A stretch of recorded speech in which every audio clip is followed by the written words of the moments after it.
वे कह रहे हैं कि गांधी ने जान क्यों नहीं दे दी। गांधी की जान तो आखिरकार उसी वजह से गई। तो अगर किसी एक आदमी ने कीमत चुकाई तो वो गांधी ने चुकाई, और किसने चुकाई वह कीमत। तो इसलिए कहना एक बिल्कुल ही गलत है कि वो बंटवारे के हक में थे। हाँ, बंटवारा हो गया तो उन्होंने कहा कि फिर इज्जत से साथ रहिए, भले आदमियों की तरह साथ रहिए, आपने एक दूसरे से जो वादा किया वो वादा निभाइए। उन्होंने हिंदुस्तान की सरकार से कहा कि आपने वादा किया है कि 55 करोड़ रुपया देंगे, तो अब आप लेके बैठ गए, ये तो कोई बात न हुई। ठीक है, आप में बीच में झगड़ा हो गया है, लेकिन उस झगड़े को बहाना बनाकर जो आपने वादा किया उससे आप मुकर जाएंगे, तो यह तो सभ्यता नहीं है। तो आपको वो 55 करोड़ रुपया देना चाहिए उनको। तो गांधी उसूलों की बात कर रहे थे, सभ्यता की बात कर रहे थे। एक चीज जो एक समय अवश्यंभावी हो गई थी, होना ही था, वो हुई बंटवारा।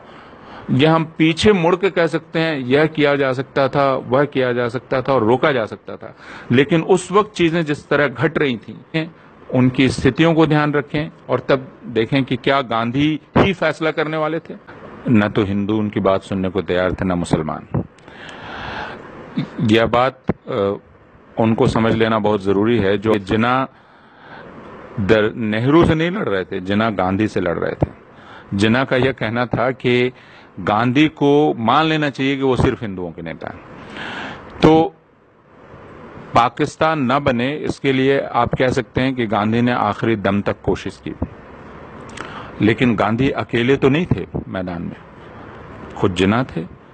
और जिना, आप अगर वेंकट धुलीपाल की किताब पढ़ेंगे, the birth of new Medina, जो 2 साल पहले आई है, उसमें वे दस्तावेजों के साथ साबित करते हैं कि पाकिस्तान का ख्याल कोई, अगर आप कैबिनेट मिशन की बहसों को पढ़ेंगे और उसके आगे तक और उसके पीछे भी जाएं और फिर आगे बढ़ें, तो आपको ये दिखलाई पड़ेगा कि, और जैसा मैंने कहा वेंकट धुलीपाल की किताब से भी ये बात जाहिर होती है कि हिंदुस्तान के मुसलमानों की एक बड़ी आबादी पाकिस्तान के ख्याल से सहमत हो गई थी। यह तथ्य है।